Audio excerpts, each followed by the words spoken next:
Hey guys, welcome back to my channel. In today's video, I'm going to show you how to change your address in OCBC Bank.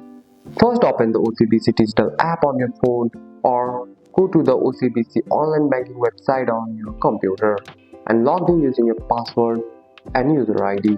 Once you are logged in, tap on the menu or profile icon. Here you need to click on profile detail.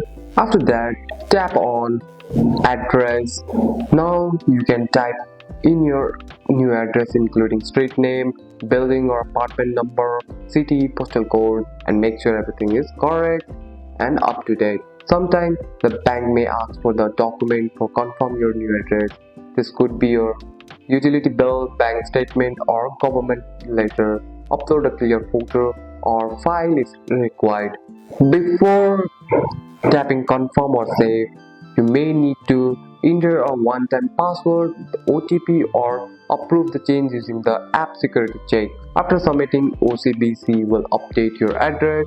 You may receive a confirmation message in the app or email or message, and that's it. That's all for today's video, guys. If you found this video helpful, drop a like, subscribe for more videos. Thanks for watching. See you in the next one.